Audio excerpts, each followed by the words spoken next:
Anime New York City. What a fine summer's day. Wait, you're telling me it's November? Then why is it 63 degrees out? Last year I needed a winter coat in order not to freeze. But this year, at least on Friday, it was warm enough to sweat, even without any jacket. On Friday, the Javits Center was in a weird state where it wasn't really air-conditioned, and it wasn't really heated either, so it was just a little warm from all the people in the room. And holy heck, were there a ton of people! I mean, to be expected. It's Anime New York City, the biggest anime convention on this side of the Atlantic. Don't let Anime Boston fool you. My game plan for Friday was to visit 5 shops right as the con opened.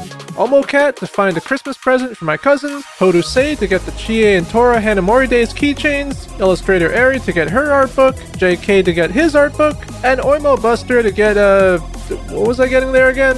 Oh yeah, a mouse pad. Unfortunately, 3 out of the 5 booths had lines that ran the length of the entire expo hall. Why do people like the same things I like?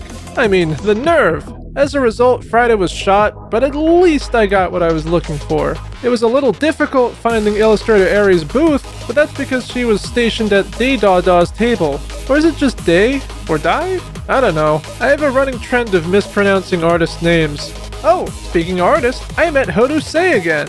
I think? Actually, I'm even less sure that it was her this time. The point is, I spent most of Sunday on Artist Alley LineCon, and, keeping with tradition, I attended one singular panel. This time, it was held by Anime News Network. I went because I was interested in seeing what it would be like to work for them, but 30 minutes in, let's just say I'd rather not. Anyway, on Saturday I woke up early so that I'd have more time to film in the daylight, but when I arrived at the Javits Center, I realized that I had forgotten my badge at home. You what? Is there such a thing as pre-con depression? One sad train ride later, and I'm back at the convention center, a little worse for wear. There were tons of exhibitors at Anime NYC, from manga publishers, anime licensors, retro video game sellers, toy sword makers, and other stuff. If I didn't have to lug my purchases around all day, I would have probably bought something that interested me. Most of the vendors on the showroom floor were topical, though some of the exhibitors, like the Army, give me a bad feeling about the future. Are they trying to make the idea of a draft more palatable? And speaking of bad feeling, it certainly felt like some vindictive entity shut off water to the Javits Center, as none of the water fountains worked properly. At first I thought someone put gum in the spigots, but then I realized that no, just that there's no water pressure. I guess you could buy a $6 bottle of green tea, but that's a disgusting price for something that shouldn't be more than $2. On a similar note, a lot of the food offerings were tempting, but they were incredibly overpriced for what you were getting. I settled on 2 sad onigiri, but that still ran me $16 plus tax. Now all I need to do is find a place to sit. The convention center was packed. So packed that it was hard to find a spot to take a breather. Everywhere you could conceivably stand would always be in someone's way. Even when there was an empty spot that looked promising, at least 2 other people would have the same idea and get there before me.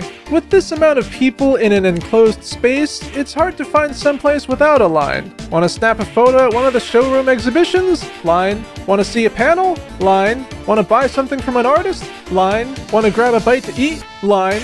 Want to sit down? Line. I mean, you can't. Everywhere you go, from the couches to the stairs, and even against the walls, there are people popping a squat.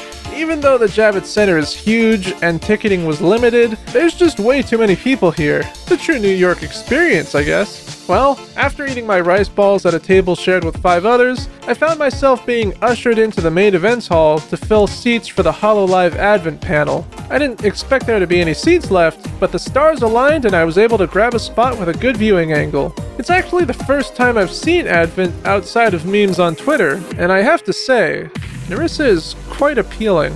The panel was more like a quiz show with questions themed around New York. Questions like, what food is New York most known for? Pizza, obviously. Where should tourists visit? Central Park. And what type of bagel is the best? Everything, of course. Out of the 4, Narissa seemed like she'd have the home field advantage, but she ended up tying for last place with Fuamoko. This is normally where I'd show a relevant clip, but there was a strict no recording policy for all the HoloLive stuff. Sad. Like with last year, there was a scavenger hunt of sorts, where you take photos of the 6 QR codes scattered throughout the convention center, but all you get is the same pin from last year, and a lanyard that looks close enough to the ones they give out for free in the front. Unlike TwitchCon, the cellular reception was consistently horrendous no matter who your carrier was. Didn't matter if you had T-Mobile or Verizon, you were having a bad time if you wanted to connect to the internet. As a result, cash was the preferred payment method for a lot of vendors. Saturday evening, I attended a music concert because I wanted to kill some time before the masquerade, but silly me! 9,000 people had the same idea! Apparently the musicians were big names? Could have fooled me. I don't really follow that stuff.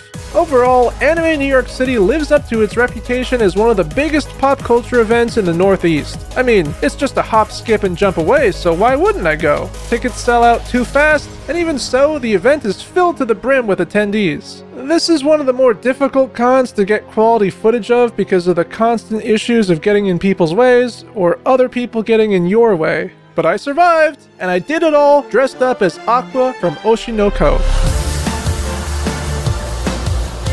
Bum, bum, bum, bum, ba-da, bum, bum, ba, ba, bum.